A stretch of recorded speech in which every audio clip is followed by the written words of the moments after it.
ดูเลยครับทุกคนนี่กูอยู่ในแบบบัตบล็อกนะครับผมนะแม่งแบบบัตบล็อกกูชิบหามันดรอปนี้โหแล้วกูไม่มี PX มันดรอปหินมาทำไมเหรอปล่อยเอา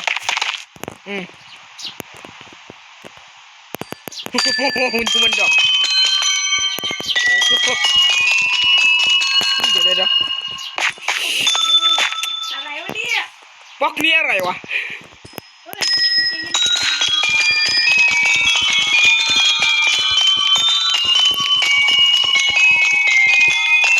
โอ้ยเทเลพอร์ตอีกแล้วโอ้ยเทเลพอร์ตมาเทเลพอร์ตมึงช่วยต่อเกาะได้ไหมโอ้โห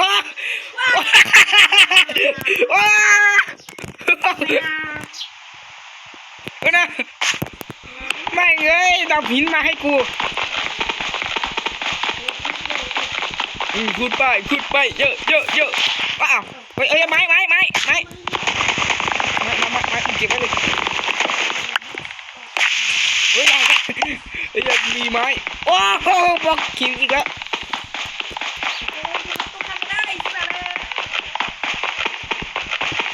ต้นไม้มีกูโอ้โหนี่กูปรับฮาร์ดนะ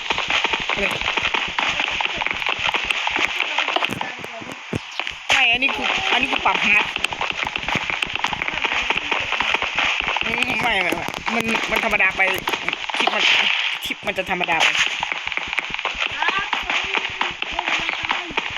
เฮ้ยแช่อย่าเฮ้ยอย่ากูตกโอ้ย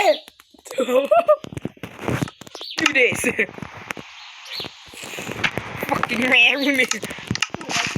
ดูไหลเช็ดเด้โอ้ยนะมันมืดกูมองไม่เห็นโอ้ยกูตายก็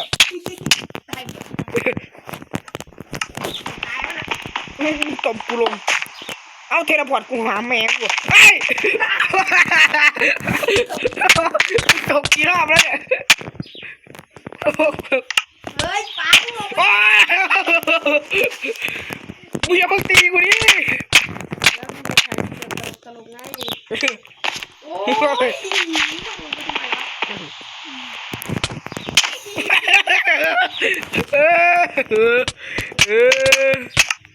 มาขอพี่ชันเอากูไปไหนเนี่ยดูดิสิโอ้ยเดี๋ยวมันขึ้นเหี้ยอะไรเนี่ยทำไมไม่ขึ้นอันนี้ไม่หน้าจอกูไม่ขึ้นเลยอ้าวโอ้ยว่าเทเลพอร์ตกู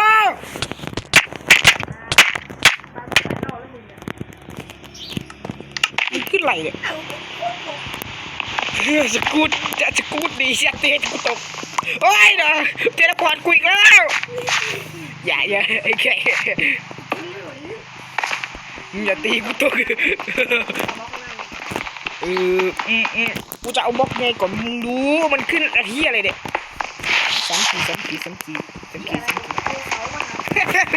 4ไอ้เหี้ยเอาเสามาให้สิ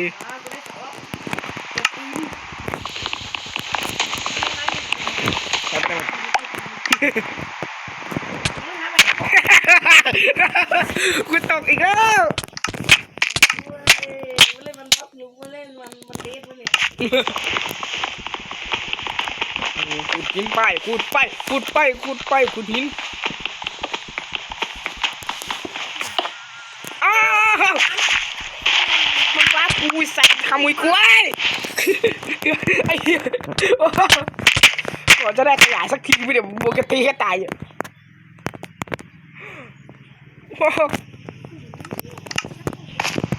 โอ้ยเดี๋ยวมึงอยากตีกูโต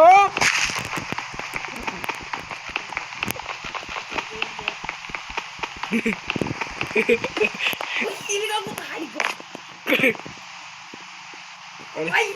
อะไรโอ้ย what the fuck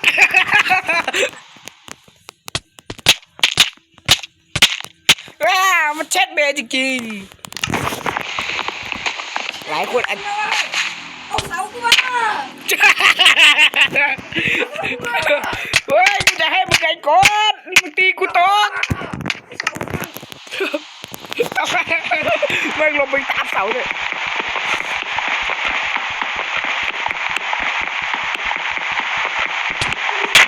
มวยมึงคุยอะไรสัตว์ ว่ามึงโกหกอะไรที่เหี้ยตลกไง มองคุยอะไรสัตว์คนละมองคนละฟอร์มตาม มึงลงทำไมดิ เอาแล้วมีก็มึงตีกูตกหลายรอบแล้วเหรอโอ๊ยออกไป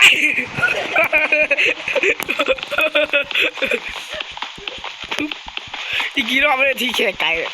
กูตายเยอะกว่าไปเกย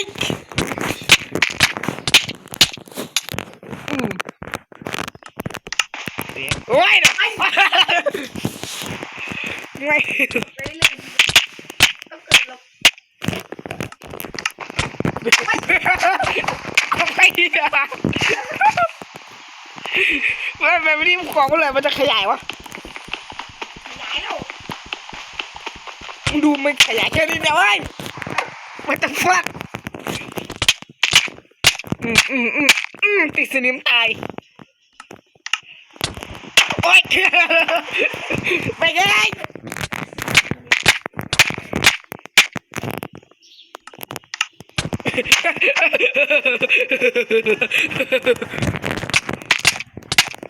ทุกสารทุก ตาย kapas พวกนี้ไม่เชื่อผม มึงตีกูถอยหลังแต่ตัดไปหน้าเฉย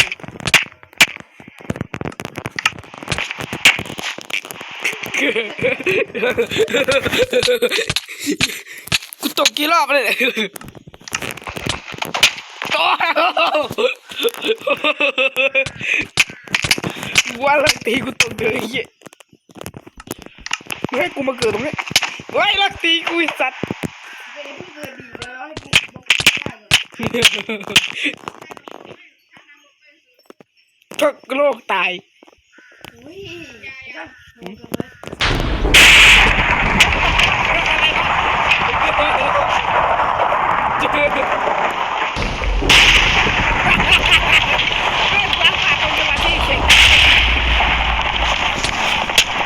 What the กูกี่รอบเลยเนี่ย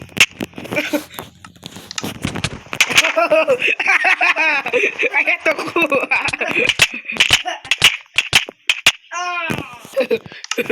กูตัวกี่รอบเลยมาพูดเดี๋ยวเย้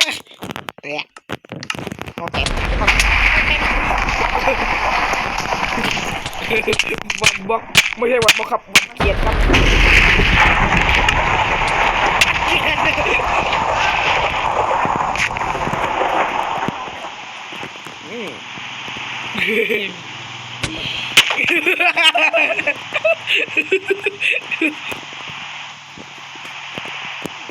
ทุกสารอดทุกมองไม่เห็นหัว ทุกสารอดทุกเป็นตีกูตกตายเลยเนาะ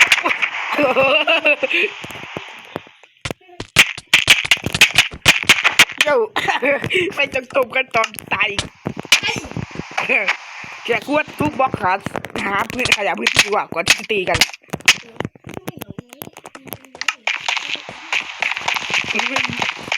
มันไม่ตีกัน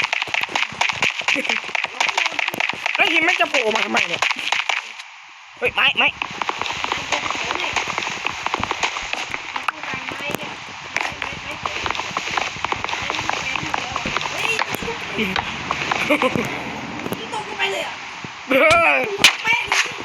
ตั้งหัวทำแพ้หนึ่งก็ได้ทำอีกแล้ว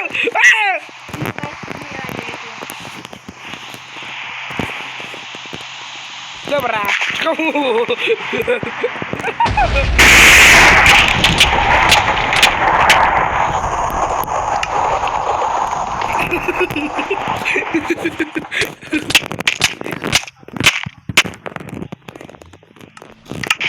ไม่เกิด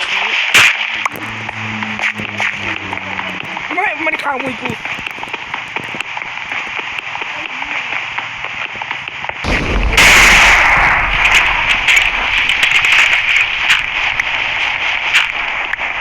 โอ้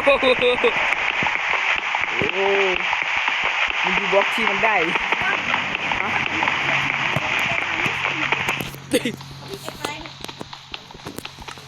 ถ้ามึงอยากได้เดี๋ยวกูให้แค่พอแล้ว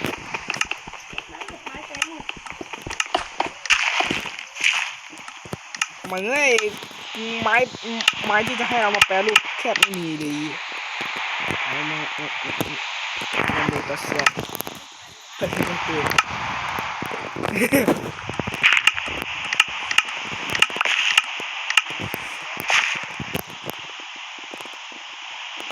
แกะเอ้า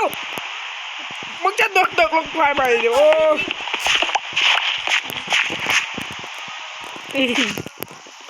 ตกตายกี่รอบไปเลยเนี่ยโยนทั้งแล้วอ้าว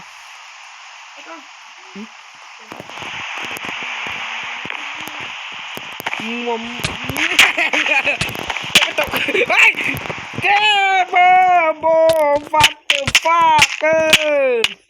ร์แตกคลิปนี้เสียงแค่นี้เลยครับผมแม่งเละมันเลยถ้ากระเฮียอะไรบ้างถ้าไหนโลพี่เหรอฮะ